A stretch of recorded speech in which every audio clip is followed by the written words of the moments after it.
ये कहानी है गया जी की रहने वाली 30 साल की सुंदरी देवी की। शादीशुदा थी, एक बच्चा भी था। पति का नाम था करण मांझी। परिवार गया जी के ग्वाल बिघा इलाके में रहता था।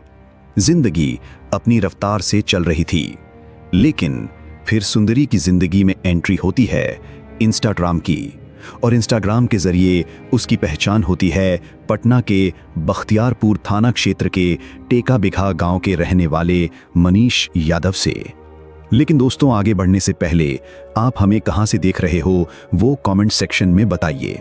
मनीष और सुंदरी की बातें शुरू होती हैं, पहले दोस्ती और फिर ये दोस्ती प्यार में बदल जाती है। दोनों के बीच रिश्ता इतना गहरा हो जाता है कि वो पति पत्नी की तरह रहने लगते हैं। लेकिन इस रिश्ते में ट्विस्ट तब आता है जब सुंदरी को पता चलता है कि मनीष की शादी कहीं और तय हो गई है। सुंदरी इस बात पर एतराज जताती है। वो मनीष पर शादी के लिए दबाव बनाने लगती है। दोनों के रिश्तों में खटास आ जाती है। मामला इतना बिगड़ता है कि सुंदरी गया जी के एक थाने में मनीष के खिलाफ केस दर्ज करा देती है। इस केस में मनीष को जेल भी जाना पड़ता है। जेल से छूटने के बाद मनीष की शादी हो जाती है।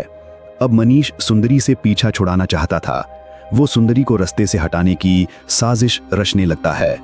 मनीष इस खौफनाक साजिश में अपने सालों पंकज कुमार और सुनील कुमार को भी शामिल कर लेता है।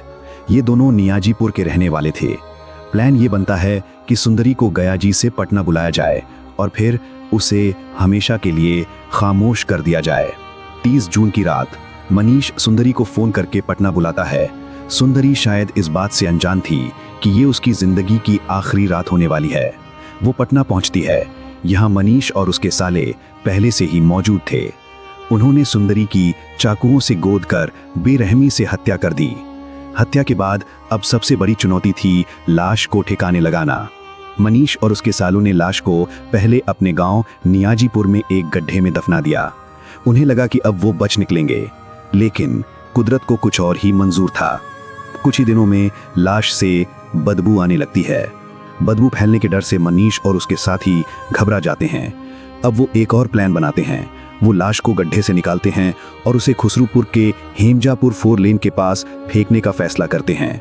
इस काम के लिए वो एक ऑटो किराए पर लेते हैं। ऑटो ड्राइवर का नाम था अंशु कुमार। अंशु को 3000 रुपए का लालच दिया जाता है और वो इस गुनाह में शामिल हो जाता है। 2 जुलाई को खुसरूपुर पुलिस को हेमजापुर 4 लेन के पास एक महिला की लाश मिलने की खबर मिलती है। लाश बुरी तरह से सड़ चुकी थी और उस पर धारदार हथियार के निशान थे। पुलिस के लिए सबसे पहली चुनौती थी लाश की शिनाख्त करना। पटना के ग्रामीण एसपी विक्रम सिहाग ने इस केस की जांच के लिए एक स्पेशल टीम बनाई। जांच के दौरान पुलिस को घटनास्थल पर एक ऑटो के पहिए के निशान मिलते हैं। ये एक छोटा सा सुराग था, लेकिन पुलिस के लिए ये बहुत अहम था। पुलिस आसपास के ऑटो चालकों से पूछताछ शुरू करती है। इसी पूछताछ के दौरान एक ऑटो ड्राइवर ने पुलिस को बताया कि 30 जून की रात कुछ लोगों ने उसके ऑटो से हेमजापुर की तरफ गए थे। इस जानकारी के आधार पर पुलिस नियाजीपुर गांव के ऑटो चालक अंशु कुमार तक पहुंच जाती है।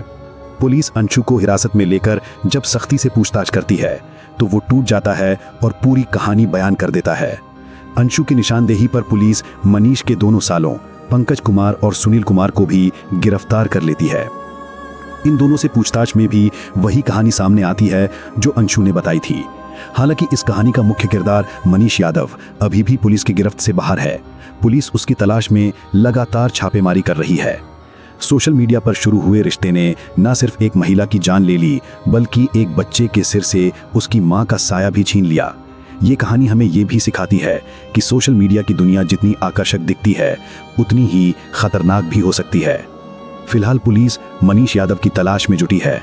उम्मीद है कि वो जल्द ही सलाखों के पीछे होगा और सुंदरी के परिवार को न्याय मिलेगा। आज के लिए बस इतना ही। अपना और अपनों का ख्याल रखें। जय हिंद।